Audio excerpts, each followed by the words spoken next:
Hello and welcome back once again in another session of statistics. देखिए statistics में हमने हमारे लास्ट सेशन में एक नया टॉपिक डिस्कस करना शुरू किया था विच वाज स्टैंडर्ड डेविएशन. मैंने आपको अर्लियर जो फर्स्ट सेशन था उसमें स्टैंडर्ड डेविएशन का क्या मीनिंग है ये कंसेप्ट क्लियर करवाया था और उसके बाद हमने हल्का सा ये स्टार्ट किया था कि किस तरह से इंडिविजुअल सीरीज में डिफरेंट मेथड्स को यूज कर हम स्टैंडर्ड डेविएशन यानी कि मानक विचलन कैलकुलेट कर सकते हैं. मुझे उम्मीद है कि आप सबने वो फर्स्ट सेशन जरूर चेक कर लिया होगा और आपको बहुत अच्छे तरीके से समझ में भी आया होगा. आज हम एक बार इंडिविजुअल सीरीज के लिए ही स्टार्ट करेंगे. अलग मेथड्स जो हमें बता रखे हैं, अलग अलग मेथड्स जो बता रखे हैं. डायरेक्ट मेथड मैं ऑलरेडी आपको एक्सप्लेन कर चुकी हूं कि डायरेक्ट मेथड के केस में स्टैंडर्ड डेविएशन को कैलकुलेट करने का ये फॉर्मूला होता है जो लिखा हुआ है. आपको लास्ट सेशन में मैंने ये सारी कैलकुलेशंस करना सिखाया था. ये भी बताया था कि ये जो डायरेक्ट मेथड होता है ये तब इस्तेमाल किया जाता है जब हमने एक्चुअल मीन को यूज करना हो.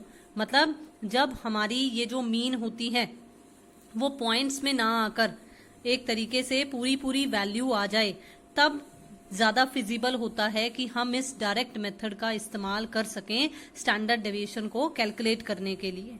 नहीं तो अदरवाइज हमें नेक्स्ट मेथड्स में से कोई एक मेथड सिलेक्ट करना पड़ता है. तो मुझे उम्मीद है कि ये आपको जरूर समझ में आ गया होगा. किस तरह से रूट निकालते होते हैं ये कंसेप्ट भी आपको बहुत अच्छे तरीके से पता चल गया होगा. तो आइए देखते हैं अब हमारे आज के सेशन में next method which is shortcut method of calculating the standard deviation. देखिए मैंने लास्ट सेशन में भी आपको ये बात बताई थी कि मैं एक ही क्वेश्चन को आपको 4 के 4 मेथड्स से सॉल्व कर दिखाऊंगी ताकि आपको ये भी कंफर्म हो जाए कि हम चाहे कोई भी मेथड अपना लें आंसर सेम ही आता है, लेकिन सिर्फ सॉल्व करने का थोड़ा सा तरीका अलग होता है. तो अगर हम शॉर्टकट मेथड की बात करें तो शॉर्टकट मेथड अब इस केस में एक्चुअली यहां पर हम अगर एक्चुअल मीन का भी इस्तेमाल करेंगे तो हमारी मीन पॉइंट्स में नहीं आ रही थी, लेकिन ये सिर्फ मैंने आपको समझाने के लिए यही सीरीज रखी है. तो अगर हम शॉर्टकट मेथड की बात करें तो इसमें जो फॉर्मूला यूज होता है, एक और अच्छी और इम्पोर्टेंट बात देखिए, स्टैटिस्टिक्स में कोई भी न्यूमेरिकल क्वेश्चन अगर आपने सॉल्व करना है तो सबसे पहले आप उसका फॉर्मूला लिख लीजिए. फॉर्मूला लिखने के बाद फिर उसके बाद आप देखिए कि आपको क्या गिवन है क्या नहीं गिवन है, और अगर नहीं गिवन है तो वो किस तरह से कैलकुलेट किया जाएगा. जैसे शॉर्टकट मेथड में हमारा जो फॉर्मूला है वो क्या है, रूट मीन स्क्वायर था ना. तो इसी बात को ध्यान में रखते हुए हमारा जो स्टैंडर्ड डेविएशन का फॉर्मूला है वो रूट में ही रहेगा, लेकिन इस बार शॉर्टकट मेथड की वजह से आएगा क्या, देखो ये उतना ही पोर्शन है, summation D square upon N, ये उतना ही है पोर्शन. सिर्फ एक ये एडिशन की गई है साथ में कि माइनस ब्रैकेट में समेशन डी अपॉन एन का होल स्क्वायर ऐड किया गया है. मतलब फॉर्मूले में ऐड किया गया है, लेकिन एक्चुअली फॉर्मूले में होता क्या है, ये summation D square upon N में से माइनस होता है. अब d का मतलब यहाँ पर क्या है, जैसे डायरेक्ट मेथड में तो d का मतलब था x माइनस एक्स बार, उसमें एक्चुअल मीन वाला कंसेप्ट था. लेकिन इसमें शॉर्टकट मेथड में अगर आपको याद हो तो जब आप सेंट्रल टेंडेंसीज के अंडर अर्थमेटिक मीन कैलकुलेट करते थे तो उस केस में भी शॉर्टकट मेथड का मतलब यही होता था कि हम एज्यूम्ड मीन ले रहे हैं. फिर यहां पर भी सेम वही कंसेप्ट है, यहां पर भी डी फॉर डेविएशन इस बार जो कैलकुलेट की जाएगी वो एज्यूम्ड मीन के आधार पर कैलकुलेट की जाएगी. अब एज्यूम्ड मीन का मतलब क्या होता है, कल्पित माध्य का मतलब क्या होता है वो आपको बहुत अच्छे तरीके से पता है. जैसे अब अगर क्वेश्चन देखें तो देखिए हमारे पास ये सीरीज थी 10 से लेकर 50 तक की एक इंडिविजुअल सीरीज थी. अब इस बार हमने एज्यूम्ड मीन ले लिया 20, मैंने 20 लिया है. आप इसी क्वेश्चन को किसी और एज्यूम्ड मीन के जरिए भी सॉल्व कर देख लोगे तब भी आपका आंसर यही 14.14 ही आएगा. अब देखिए, अब अगर इसे सॉल्व करें तो देखिए a 20 है, हम डी फॉर डेविएशन कैलकुलेट करेंगे तो ये फॉर्मूला यूज होगा. तो 10 माइनस 20 माइनस का 10 आ गया, 20 माइनस 20 0 आ गया, then 30 minus 20, then 40 minus 20 and 50 minus 20। तो आपकी d की जो वैल्यू है वो कुछ इस तरह से आ जाएगी। और क्योंकि हमें फॉर्मूले में ये देखिए समेशन d भी चाहिए जिसका होल स्क्वायर होगा, तो इसलिए हम इसके समेशन कर लेंगे। ये प्लस और माइनस का 10 कट हो जाएगा, तो हमारे पास रिमेनिंग प्लस का 50 बच रहा है। बिल्कुल इसी तरीके से अगर हम अब डी स्क्वायर कैलकुलेट करें तो देखिए डी स्क्वायर कैसे होगा, इन सब का स्क्वायर कर दो, तो ये माइनस का 10 जब मल्टीप्लाई होगा तो 100 हो गया। बिल्कुल इसी तरीके से रिमेनिंग्स का भी स्क्वायर निकल आएगा और समेशन डी स्क्वायर कितना आएगा जो कि यहां यूज होगा वो आएगा 1500। तो अब आपने क्या करना है, जस्ट आपने ये वैल्यूज को यहां पर पुट करना है। 1500 समेशन डी का स्क्वायर है, देन 5 डिवाइडेड बाय 5 का मतलब n मतलब नंबर ऑफ आइटम्स, ये 5 है हमारे पास। देन यहां अगर आप देखिए तो समेशन d 50 था और n 5 है, तो इसका होल स्क्वायर। अब आप इसे अगर सॉल्व करोगे तो देखो फिर से वही √200 आ रहा है जो मैंने आपको फर्स्ट सेशन में भी दिखाया था और आपको सॉल्व भी करना सिखाया था कि किस तरह से रूट निकल सकता है। मैं फिर से कहूंगी कि अगर आपको नहीं आता है, अगर आपने नहीं चेक किया है तो वो फर्स्ट सेशन जरूर चेक कीजिए ताकि आपको अंडर रूट निकालना भी आ सके। तो 14.14 हमारा आंसर आ जाएगा। अब देखिए third method is step deviation method, जिसे आपने मेजर्स ऑफ सेंट्रल टेंडेंसी में पद विचलन विधि के नाम से सुना होगा। तो देखो क्या फर्क किया है मैंने, अगर आप ध्यान से इस फॉर्मूले को देखो और इस फॉर्मूले को देखो तो इन दोनों फॉर्मूले में क्या डिफरेंस है। यहां d डैश है, यहां पर भी d डैश है, बाकी सब सेम है। और एक एक्स्ट्रा चीज जो है वो है रूट के बाहर, रूट में नहीं है, रूट के बाहर मल्टीप्लाई सी। अब सी क्या होता है, फिर से मैं कहूंगी मेजर्स ऑफ सेंट्रल टेंडेंसीज में हमने डी डैश निकालने सीखे हैं और सी का मतलब कॉमन फैक्टर हुआ करता था, तो यहां पर भी ऐसा ही कुछ कंसेप्ट है। फिर से ये जो स्टेप डेविएशन मेथड होता है ये भी अगेन एज्यूम्ड मीन पर ही बेस्ड है, तो इसलिए यहां पर भी हम कल्पित माध्य का इस्तेमाल करेंगे। और देखो क्या होगा, देखो इस बार मैंने आपकी सहूलियत के लिए ना इस क्वेश्चन में 20 को एज्यूम्ड मीन नहीं लिया, मैंने इस बार 40 को ले लिया, क्योंकि मैंने आपको कहा है ना कि आप कोई भी एज्यूम्ड मीन लेकर सॉल्व करके देख सकते हो कि आंसर आपका सही आएगा, वही आएगा। तो मैंने यहाँ पर एज्यूम्ड मीन 40 लिया है। अब 40 के बेसिस पर देखो डी बिल्कुल उसी तरह से कैलकुलेट किया है x माइनस ए करके, 10 minus 40, 20 minus 40, 30 minus 40, then 40 minus 40 and 50 minus 40। अब देखो डी डैश कैसे निकलता होता है, देखो मैंने आपको समझाया है कि या तो ये डिफरेंस देख लिया कीजिए, नहीं तो आप सीधा इस डी को भी अच्छे से चेक कर सकते हो, बाय ऑब्जर्वेशन चेक कर सकते हो कि ये सारी की सारी फिगर्स कौन से एक कॉमन टेबल से डिवाइड हो रही हैं। देखिए ये 10 पर डिवाइड हो रही हैं, 10 का टेबल है ना, ये सारी की सारी 10 से डिवाइड हो रही हैं, तो सी हमारे पास 10 निकल आया है। बाकी डी डैश कितना निकल आएगा, अब डी अपॉन सी कर -3, -2, -1, 0 एंड 1। जब आप डी डैश का स्क्वायर करोगे, दिस इज डी डैश का स्क्वायर, तो ये 9, 4, 1, 0 एंड 1 आ जाएगा। फिर देखिए, फिर आपने समेशन, क्योंकि यहां पर इसका समेशन चाहिए और इसका समेशन भी चाहिए, तो समेशन कर दीजिए। तो समेशन डी डैश आ गया -5 और समेशन डी डैश का स्क्वायर आ गया 15। अब आप इसे अगर फॉर्मूले में पुट करोगे तो देखो कुछ इस तरह की वैल्यू आपके पास आ जाएगी। ये कट हो जाएगा तो ये 3 रह जाएगा, ये कट होगा 1, माइनस का 1, माइनस के 1 का स्क्वायर करोगे तो प्लस का 1 आएगा, तो बाहर वाले साइन को तो चेंज करने की जरूरत ही नहीं है क्योंकि अंदर ही स्क्वायर होकर माइनस का 1 +1 बन रहा है। तो 3 - 1 हो गया, देन √2 मल्टीप्लाई बाहर 10 है, √2 जब आप सॉल्व करोगे तो वो 1.414, मतलब हम नॉर्मली 2 या 3 तक ले सकते हैं पॉइंट्स के बाद वाली फिगर्स। तो जब आप इसे सॉल्व करोगे तो आपके पास फिर से वही 14.14 आंसर आ जाएगा। अब इसे तो आप सॉल्व कर सकते हो ना, कि जब मल्टीप्लिकेशन का होता है तो पॉइंट इधर की तरफ खिसकता होता है, जब डिवीजन का होता है तो उधर की तरफ जाता है। ये आपने सब मैथ्स में सीखे हुए हैं। अगर ऐसे ना पता चले तो आप इसे फ्रैक्शन में कन्वर्ट कर लीजिए। इतना तो बहुत ही आसान है, पॉइंट के बाद 3 अक्षर है तो 3 जीरो नीचे लग जाएंगी और यहाँ मल्टीप्लाई बाय 10 है। अब इसे कट कर लोगे तो देखो तब भी यही रह जाएगा कि 2 छोड़कर पॉइंट लगाना है, तो 14.14 आपका आंसर आ जाएगा। आपको जैसे समझ में आता है आप बिल्कुल उसी तरीके से इनको सॉल्व कर सकते हो।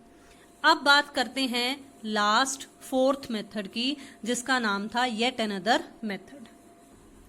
देखिए येट अनदर मेथड, अगर आपने अर्लियर ध्यान दिया हो तो जब मैंने लिखा था येट अनदर मेथड, जहां पर मैंने सभी मेथड्स के नाम लिखे थे, तो मैंने वहां ब्रैकेट में लिखा था यूजिंग ओरिजिनल वैल्यूज। तो यहां पर अगर आप फॉर्मूले में फिर से मैं कहूंगी ध्यान से देखो, तो मैंने यहां पर कैपिटल एक्स ही यूज किया है, मैंने स्मॉल एक्स नहीं यूज किया है, मैंने कैपिटल एक्स ही यूज किया है। और कैपिटल एक्स का मतलब होता है ये हमारी एक्स वाली सीरीज। तो देखो उसी तरह का ही कंसेप्ट है जैसे हम अभी तक शॉर्टकट और स्टेप डेविएशन में हमने देखा। हमने उसमें क्या देखा था, एक बार हम डी का स्क्वायर ले रहे थे और एक बार हम अकेला डी का समेशन ले रहे थे।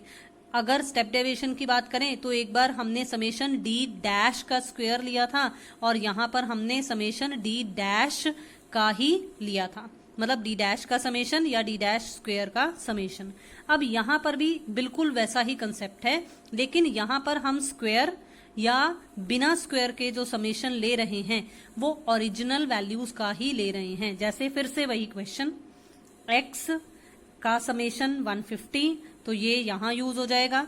x का स्क्वायर कर दिया, फिर हम यहां पर यूज कर लेंगे। देखो ये सीरीज काफी आसान थी तो स्क्वायर करना आसान रहा, लेकिन जहां पर सीरीज कॉम्प्लिकेटेड हो वहां पर ये येट अनदर मेथड की बजाय हमें शॉर्टकट या स्टेप डेविएशन मेथड का ही इस्तेमाल करना चाहिए। अब देखिए, अब हमने जो हमारे फॉर्मूले में ये इन्फॉर्मेशन हमारे पास निकली थी इसे फिल कर दिया तो देखो सॉल्व किया, इसे सॉल्व किया तो 1100 आ गया, इसे सॉल्व किया तो 30 का स्क्वायर करेंगे 900, तो देखो रूट 1100 माइनस 900 तो 200 और फिर से रूट 200 14.14 ही आ रहा है। तो मुझे उम्मीद है कि जो इन मेथड्स के जरिए, मतलब इतनी एक्सप्लेनेशन के जरिए मैंने आपको फॉर्मूले समझाने की कोशिश की है, जिसे मैं अब फटाफट से एक बार आपको ग्लैंस मतलब दिखाऊंगी भी। डायरेक्ट मेथड के केस में हमने स्टैंडर्ड डेविएशन का जो फॉर्मूला पढ़ा वो था summation D square upon N, ठीक है। यहां पर जो डी था वो क्या था, x माइनस एक्स बार। अब हमने जो शॉर्टकट मेथड में समझा, शॉर्टकट मेथड में हमारे पास था समेशन डी का square upon N minus summation D upon N का होल स्क्वायर, ठीक है। अब अगर हम बात करें स्टेप डेविएशन मेथड की, तो देखिए स्टेप डेविएशन मेथड में हमने क्या समझा था, स्टेप डेविएशन मेथड में इसी में बस हमने डी डैश और मल्टीप्लाई बाय सी कर दिया था, यानी कि इसी तरह का ही कंसेप्ट है। डी डैश का square upon N minus summation D dash upon N का whole square multiply by C. और येट अनदर मेथड में हम समझ चुके हैं समेशन ओरिजिनल वैल्यू मतलब capital X square upon N minus summation X upon N का होल स्क्वायर। तो फिर से मैं कहूंगी कि जब तक आपको ये फॉर्मूले नहीं याद होंगे तब तक थोड़ी सी प्रॉब्लम आएगी। तो इस तरह से प्रैक्टिस कर कर थोड़ा सा कोशिश कीजिए कि आप भी कहीं लिख कर इन्हें प्रैक्टिस कर सको, तो जब ये याद हो जाएंगे तो बहुत ही आसानी से क्वेश्चन सॉल्व हो जाएंगे। अब आज का मेरे सेशन में जो मैंने मेनली और कवर किया है, मेरे पास मेरी बुक के अकॉर्डिंगली, जो मेरे पास हरियाणा एडिशन के अकॉर्डिंगली वीके पब्लिकेशंस की बुक है, उसके अकॉर्डिंगली जितने मेरे पास इंडिविजुअल सीरीज के अनसॉल्व्ड क्वेश्चंस थे मैंने वो सॉल्व किए हैं, तो वो मैं आपके साथ जरूर डिस्कस करूंगी। देखिए जैसे पहला क्वेश्चन जो मैंने कवर किया है वो मेरी बुक के अकॉर्डिंगली पेज नंबर 247 पर अवेलेबल है। जिसमें लिखा हुआ है कि 7 स्टूडेंट्स हैं और उनके मार्क्स आपको बता रखे हैं। अब हमने इनका मानक विचलन, जो कि मैं ऑलरेडी आपको बता चुकी हूं कि स्टैंडर्ड डेविएशन, देखिए ये आंसर में आप देख सकते हो सिग्मा का साइन लगा हुआ है, तो हमने स्टैंडर्ड डेविएशन कैलकुलेट करनी है। ये हमारे पास सीरीज गिवन है, तो 40, 42, 38, 44, 46, 48 एंड 50। आंसर जरूर नोट कर लीजिए कि हमारे पास 4 आंसर हैं। तो लेट्स सी, देखते हैं आइए कि ये किस तरह से कैलकुलेट किया जाएगा। देखो हमारे पास ये सीरीज गिवन थी, ये 7 स्टूडेंट्स का डेटा था हमारे पास, तो मैंने N7 लिख दिया है। अब देखो मैंने अभी अभी आपको कुछ देर पहले ये बात कही है कि डायरेक्ट मेथड, अब हमें मेथड नहीं लिखा हुआ था ना इस क्वेश्चन में कि कौन सा मेथड यूज करें, तो हमें खुद पहचानना पड़ेगा कि हम कौन से मेथड का यूजेज करें। वैसे तो कई बार हो सकता है कि क्वेश्चन में हमें दिया हुआ हो कि इस मेथड के अकॉर्डिंगली सॉल्व करो, तो हम वही मेथड यूज करेंगे। लेकिन अगर ना दिया हुआ हो तो जो डायरेक्ट मेथड होता है वो तब यूज होता है जब कुछ इस तरह से, जब sum of observations divided by number of observations करने के बाद हमारी जो एक्चुअल मीन है वो पॉइंट्स में नहीं आती। जैसे इसमें देखो मैंने एक्स का टोटल किया, वो 308 आया, 7 से मैंने उसे डिवाइड किया, तो मेरा जो आंसर है यानी कि जो मीन है वो पॉइंट्स में नहीं आई, वो 44 ही आई है। तो जब इस तरह से पॉइंट्स में ना आए तो ज्यादा बेटर होता है कि हम डायरेक्ट मेथड का ही इस्तेमाल कर लें। जैसे अब इस क्वेश्चन में मैंने डायरेक्ट मेथड का यूज किया, तो देखो डायरेक्ट मेथड का फॉर्मूला क्या होता है। डायरेक्ट मेथड का फॉर्मूला होता है summation D square upon N और रूट, यही किया था ना हमने, root summation D square upon N, अभी अभी रिवाइज भी किया है। तो अब इसे सॉल्व करें, तो मैंने एक बार फिर से दोबारा सीरीज को ऐसे ही लिख लिया। अब मैंने डी कैलकुलेट किया। अब डी कैसे कैलकुलेट होगा, जब एक्स में से एक्चुअल मीन माइनस करेंगे, और एक्चुअल मीन कितना निकला है, एक्चुअल मीन 44 है, तो 40 माइनस 44, 42 माइनस 44, 38 माइनस 44, तो माइनस में आंसर आ रहे हैं। 44 माइनस 44 0 आ गया, देन 46 माइनस 44, 48 माइनस 44, 50 माइनस 44, तो आपके पास ये प्लस में आंसर आ गए। देखो ये ना एक बहुत अच्छी मीन की प्रॉपर्टीज भी है, आप हायर क्लासेस में चलकर पढ़ सकते हो, या हो सकता है कि आपके पास अभी भी हो, कि जब भी हम डेविएशंस एक्चुअल मीन के जरिए कैलकुलेट करते हैं, फिर से दोबारा से बोल रही हूं, जब भी हम डेविएशंस एक्चुअल मीन के जरिए कैलकुलेट करते हैं तो हमेशा उन डेविएशंस का जो समेशन होता है वो 0 होता है। देखो ये उतने ही माइनस के हैं, उतने ही प्लस के हैं, 0 आएगा ना। तो ये एक बहुत ही अच्छी प्रॉपर्टी होती है मीन की। अब अगर हम बात करें, क्योंकि अब हमारे पास मेन मुद्दा ये है कि हमें ये चाहिए, तो हम डी का स्क्वायर कर देंगे, तो कर दो 4 का भी स्क्वायर, 2 का भी स्क्वायर, 6 का भी स्क्वायर, बिल्कुल इसी तरीके से इनका भी कर दो। तो जब हम टोटल करेंगे तो हमारे पास समेशन डी स्क्वायर आएगा 112। अब इसे सॉल्व करो, तो देखो 112 डिवाइडेड बाय 7 रूट है, जब इसे सॉल्व किया तो रूट 16 आया, रूट 16 आपको पता है कि 4 आंसर आएगा। तो अब क्योंकि ये हमें मार्क्स में गिवन था तो हम इसके साथ मार्क्स भी लिख सकते हैं, क्योंकि फिर से मैं कहूं कि हमने जो फर्स्ट सेशन किया था उसमें हमने ये समझा था कि 2 तरह के मेजर्स होते हैं स्टैंडर्ड डेविएशन के, एक होता है रिलेटिव मेजर और एक एब्सोल्यूट मेजर होता है। तो यहाँ पर हम एक्चुअली यहाँ पर कोफिशिएंट नहीं कैलकुलेट कर रहे हैं, तो इसलिए हम इन्हें ओरिजिनल यूनिट्स की फॉर्म में ही लिख सकते हैं। ठीक है, अब नेक्स्ट क्वेश्चन डिस्कस करते हैं। अब देखिए, अब हम देखेंगे ये क्वेश्चन नंबर 18, क्योंकि ये भी आपको देखने में पता चल रहा है कि इंडिविजुअल सीरीज से ही रिलेटेड है। इसमें आपको फिर से 10 स्टूडेंट्स के बारे में कुछ इन्फॉर्मेशन है, आंकड़े दिए हुए हैं, क्या है क्या नहीं ये हमें प्रॉपर यूनिट नहीं दिया हुआ है। आपको परास का मतलब रेंज था, रेंज आपको मैं ऑलरेडी बता चुकी हूँ कि हमें इस बार सिलेबस में नहीं है, तो आप इसे इग्नोर कर दीजिए। मानक विचलन को ही एक बार देखिए, क्योंकि हमने मानक विचलन ही अभी तक स्टडी करना शुरू किया है। तो स्टैंडर्ड डेविएशन हमने निकालना है, हमारे पास सीरीज गिवन है, और आप चेक कर लीजिए कि आपको कितना आंसर यहाँ पर दिया हुआ है। तो चलिए फिर से देखते हैं कि अब इस क्वेश्चन को कैसे सॉल्व किया जाएगा। देखिए ये जो क्वेश्चन नंबर 18 था ये मेरी बुक के अकॉर्डिंगली पेज नंबर 270 पर अवेलेबल था। तो अब अगर हम देखें तो हमारे पास इस बार जो x की वैल्यूज थी, देखिए वो 10 गिवन थी। मैंने सबका समेशन कर लिया, सबका समेशन किया तो मेरे पास जो टोटल आया वो 563 था। अब देखो अगर मैं मीन कैलकुलेट करूं, एक्चुअल मीन कैलकुलेट करूं, तो आपको देखने में ही पता चल रहा है ना कि जब हम इसे 10 से डिवाइड करेंगे तो 56.3 आएगा।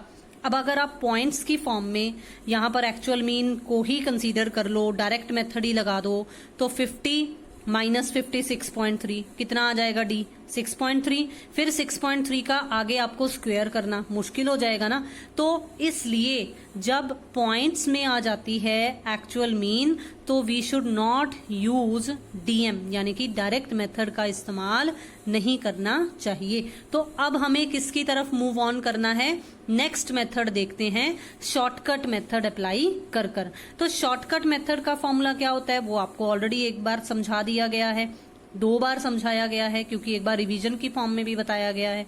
तो देखो अब देखते हैं क्या हमारे पास डी स्क्वायर है, नहीं है। क्या हमारे पास डी है, नहीं है। लेकिन क्या डी निकाला जा सकता है, यस, क्योंकि डी शॉर्टकट मेथड के केस में x माइनस ए के बराबर होता है। फिर से मैं कहूंगी कि मैंने जो ये क्वेश्चन सॉल्व किया है इसमें a को 54 मानकर किया है, मतलब एज्यूम्ड मीन 54 मानकर किया है। आप भी जरूर इस क्वेश्चन को ट्राई कीजिए, लेकिन एज्यूम्ड मीन किसी और को कंसीडर कीजिए, ठीक है। अब अगर मैंने 54 एज्यूम्ड मीन लिया तो देखो d 50 minus 54, 55 minus 54, then 57 minus 54। तो बिल्कुल इसी तरीके से ये कंसेप्ट सभी पर जब लागू करेंगे तो हमारे पास d निकल आएगा। d निकल आया। अब d का हमें समेशन चाहिए और इसी d का हमने स्क्वायर भी करना है, तो देखो हमने कर दिया। अब एक चीज और बताऊंगी आपको अच्छे से, देखो जब हम d निकाल लेते होते हैं ना, तब अगर d में कोई कॉमन फैक्टर आ रहा हो तभी अंदाजा लगा लेना चाहिए कि स्टेप डेविएशन मेथड लग सकता है या नहीं। जैसे इस केस में d में कोई भी कॉमन फैक्टर नहीं आ रहा, कोई भी नहीं है। जैसे इसमें कुछ प्राइम नंबर्स है ना, तो वो किसी और टेबल पर तो जा ही नहीं रहे हैं, तो दैट मीन्स कोई कॉमन फैक्टर नहीं निकल सकता एक्सेप्ट 1, ठीक है। तो यहां पर शॉर्टकट मेथड ही सही रहेगा और इसके अकॉर्डिंगली जब हम सॉल्व करेंगे तो हमने करना क्या है, बस इस d का स्क्वायर कर देना है। तो कर दो 4 का भी स्क्वायर, 1 का, 3 का, 5 का, देन 7 का, 10 का, देन 5, 4 एंड 2। तो जब हमने ये सॉल्व किया तो देखिए d का जो समेशन है वो 23 आ गया आपके पास, d स्क्वायर का जो समेशन है वो आ गया 245। अब इसे जस्ट आपने यहां पर फिल करना है, root 245 divided by n, n कितना है 10, ठीक है। अब summation d upon n, summation d 23 है, n 10 है और फिर होल स्क्वायर करना है। तो जब हम इसे सॉल्व करेंगे, चाहे तो आप यहां पर ही पॉइंट्स में कर सकते हो, जैसे 224.5 माइनस 5.29 इस तरह से भी सॉल्व कर सकते हो, या जैसे मैंने एलसीएम लेकर फिर सॉल्व किया है वैसे भी सॉल्व कर सकते हो। जैसे आपको कैलकुलेशन करना आसान लगता है आप उस तरह से सॉल्व कर सकते हो। सॉल्व करोगे फिर देखो यही 19.21 का आप रूट कैलकुलेट करोगे तो आपके पास 4.38 आंसर आ जाएगा। तो मुझे उम्मीद है कि ये क्वेश्चन भी समझ में आ गया। अब एक और क्वेश्चन चेक करते हैं। अभी देखिए क्वेश्चन नंबर 13, ये पेज नंबर 269 पर अवेलेबल है। फिर से देखिए आपको इंडिविजुअल सीरीज दी हुई है और स्टैंडर्ड डेविएशन यानी कि मानक विचलन कैलकुलेट करने के लिए कहा गया है। तो चलिए देखते हैं कि इसे भी किस तरह से कैलकुलेट किया जाएगा। देखिए फिर से एक बार हम x जो सीरीज हमें गिवन थी वो लिखेंगे, टोटल करेंगे। इस बार n जो है वो 9 है और आपके पास जो टोटल आ रहा है वो आ रहा है 170। फिर से देखो जब हम इसे सॉल्व करें तो पॉइंट्स में आंसर आएगा, तो क्या नहीं यूज करना, डायरेक्ट मेथड यूज नहीं करना है। फिर देखो एज्यूम्ड मीन, आप ये काम ना रफ में कैलकुलेट कर कर देख सकते हो एक बार, ताकि आपको पता चल जाए कि कौन सा मेथड यूज करना है। फिर उसके बाद देखिए, जब हमने एज्यूम्ड मीन का मेथड लगाना शुरू किया तो एज्यूम्ड मीन मैंने 18 मानकर किया है, आप कोई भी और भी मान सकते हो। 18 मानकर जब सॉल्व किया तो देखो डी x माइनस ए, तो 10 माइनस 18, 12 माइनस 18, 14 माइनस 18, 16 माइनस 18, बिल्कुल इसी तरीके से 18 minus 18 0, then 22 minus 18, 24 minus 18, 26 minus 18 and 28 minus 18, ये आपके पास डी आ जाएगा। अब देखो मैंने अभी अभी आपको एक बात बताई थी कि अपना डी चेक कीजिए। वैसे तो आप इस डिफरेंस को भी देख सकते हो कि ये डिफरेंस 2 का है तो कॉमन फैक्टर 2 निकलेगा, लेकिन आप डी को भी चेक कर सकते हो। अगर डी को चेक करो तो देखो सभी की सभी वैल्यूज जो हैं वो 2 के टेबल पर डिवाइड होने वाली हैं।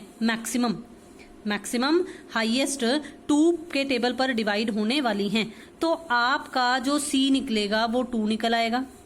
और अब आप इस बार इस क्वेश्चन में डी डैश कैलकुलेट करोगे, that means you are going to use step deviation method. आप पद विचलन विधि का इस्तेमाल करोगे, आप शॉर्टकट मेथड लघु विधि की बजाय एक स्टेप और आगे इंक्रीज कर जाओगे।